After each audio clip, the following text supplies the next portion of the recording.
If you like this video, why not subscribe? Hey everyone from around the world or the United States, wherever you are listening to this, welcome to the weekly recap Q&A, and it's spring break. Well, at least for me anyway. So here I am keeping up with the recap Q&A show. It's the show where I compile all the links from Facebook that accumulated this past week and I present them to you below for your enjoyment. I'm also going to be answering some questions that I got from email and YouTube. So hopefully there's something of interest you might want to listen about that. Let's jump right into the questions. The first one comes from Mahdi Ahmadi. Mahdi Ahmadi, hope I'm saying that right. He commented on the review of the $13 viewfinder that I did last Friday. And he says, don't you think that you're getting off topic with buying stuff and not making them? This is actually a pretty good question. At first I was like, what are you talking about? But I know recently I have been, doing more reviews, I think, of less expensive, a lot of eBay stuff. Part of that's in the $10 budget show, but some of it, goes over $10, and so I think it's a good idea to have a little review show for that once in a while. It's not a consistent show, if something else comes up.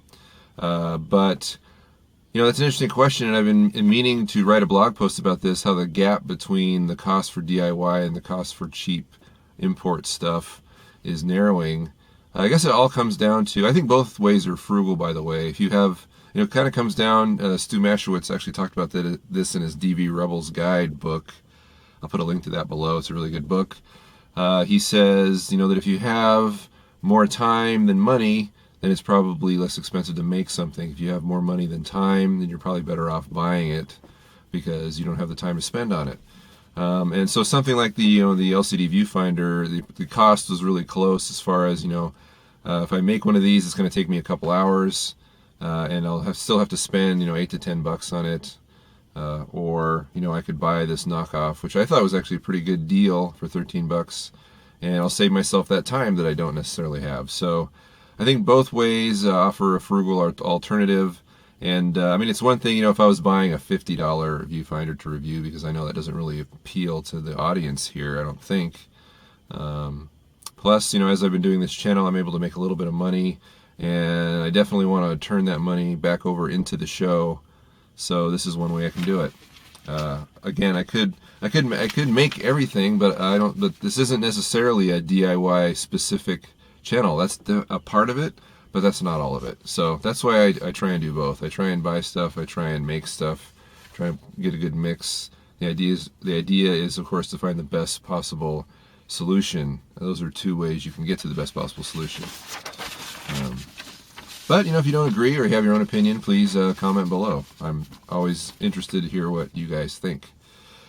All right, Ryan Patch writes me through email and says, I was wondering what the benefits of the Zoom H1 are. And the Zoom H1 is a digital audio recorder that I use.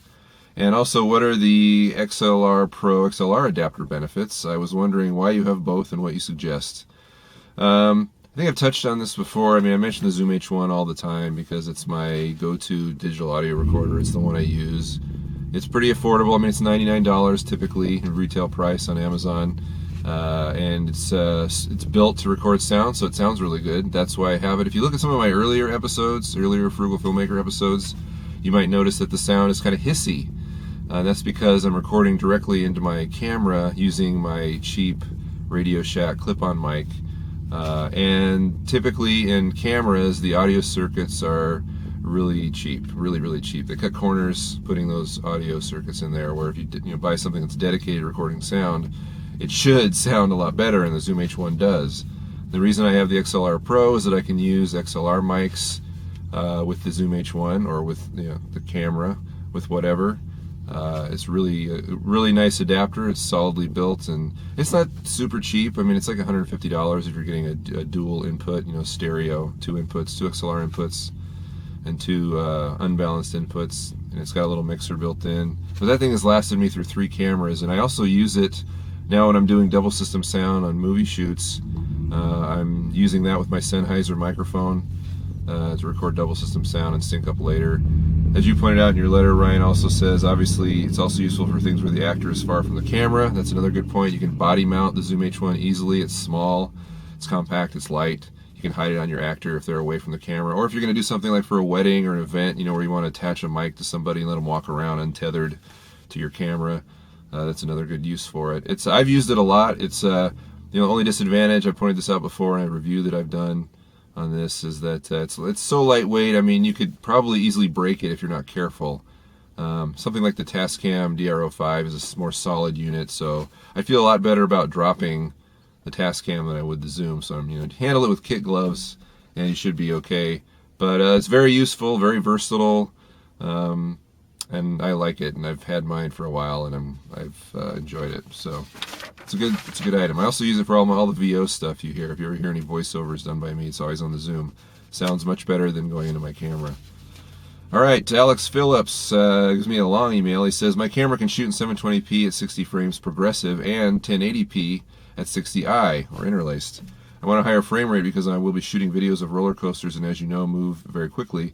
I'm planning on doing some really cool tracking and tight zoom shots of the cars rolling down the track at very high speeds, but I just don't quite know what frame rate I should use. I would also like to note that the 720p quality looks almost identical to the 1080p quality. What would be a better option for me? 720 at 60p or 1080p at 60i? De-interlaced in Sony Vegas. How different is de-interlaced 60i compared to 60 frames progressive? Also, I might want to do some clips in slow motion. All right, I guess I should just clarify here that we're talking about frame rate. Usually you're not talking about 720p or 1080p. That's resolution. Frame rate would be like 24p or 30p or 60p. 60i, that's your frame rate, how many frames per second you're shooting, and at what? Progressive, which takes a picture, one solid picture at a time, or interlaced, which takes half the information and interlaces it together. Okay, but this is a good question. What do you shoot at? I always recommend you shoot at the highest resolution possible. I don't care what the situation is. I shoot everything at full HD. And then for like instructional videos, I always, go down to 720p so that I have a cropping option, where I can go closer in on the frame in post and not lose anything, since I'm exporting at 720p anyway. I shouldn't lose any resolution.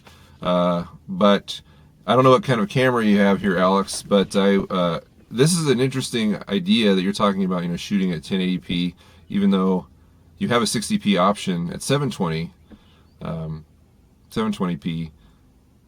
But you want the full resolution, should you shoot it in 1080p and de-interlace it in Vegas, probably with the smooth slow motion idea, that video that I put up a while ago. Anyway, now I'm rambling and I'm probably confusing everyone with all this jabber, but I would recommend, I've never tried shooting at full HD at 60i and de-interlacing for any other reason other than slow motion. So, but there's no reason that shouldn't work. However, if you shoot in a higher frame rate like 60p and you don't use it for slow motion, it's going to look really video-ish, really electronic.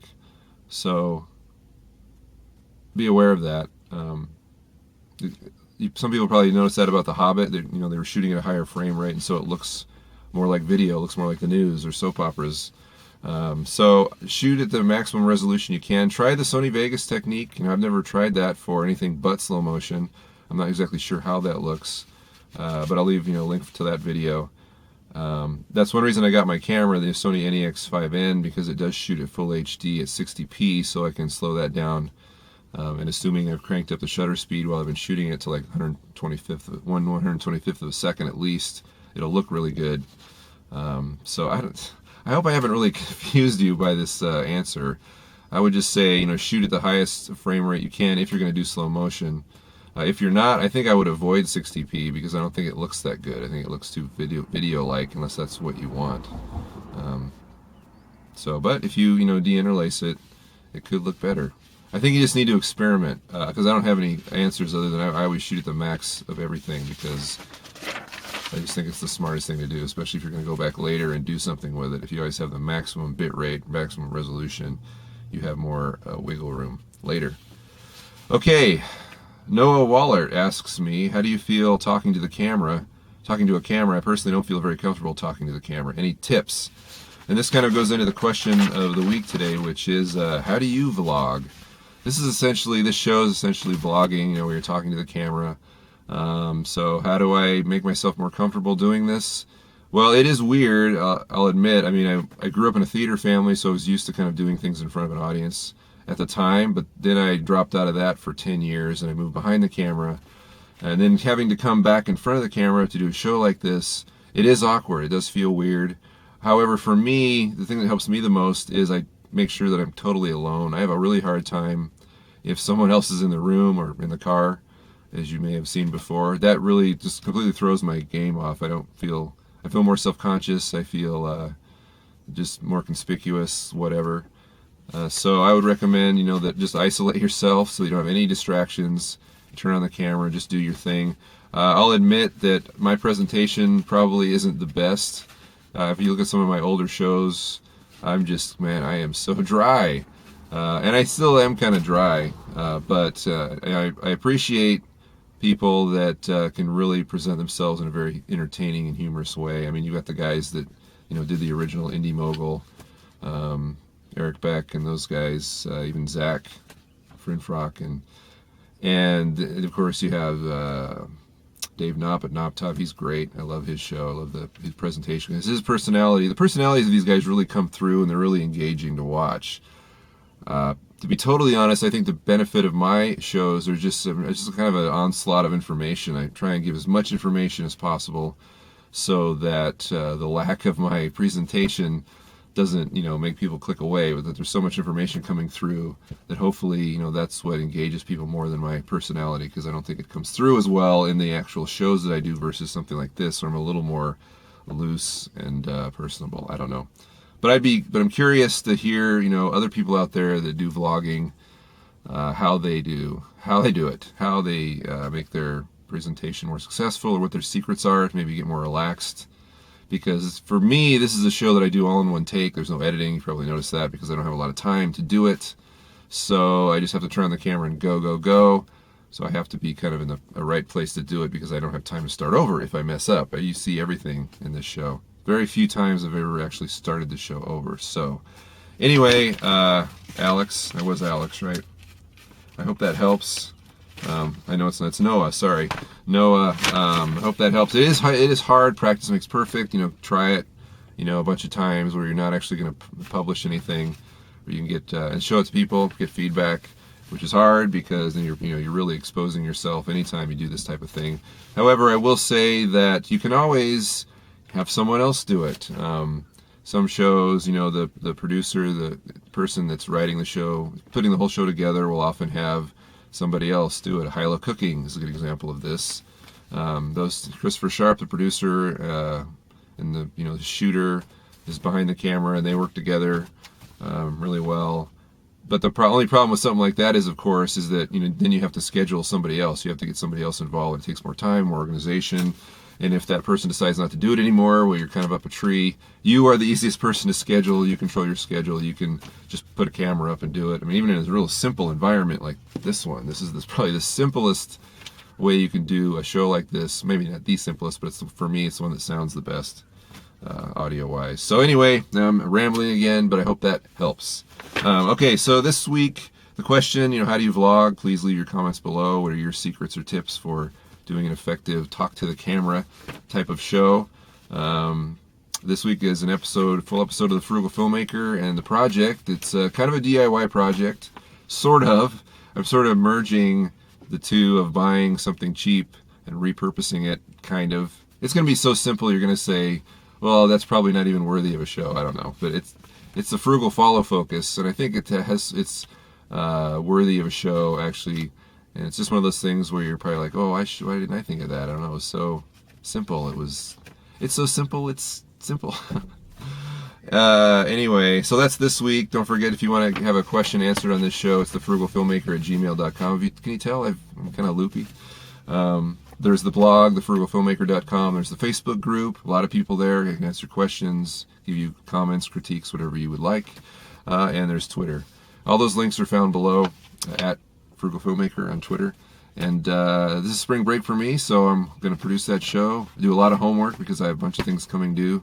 My last academic semester before the giant thesis film starts. I'll keep you up to date on that. And we'll see ya.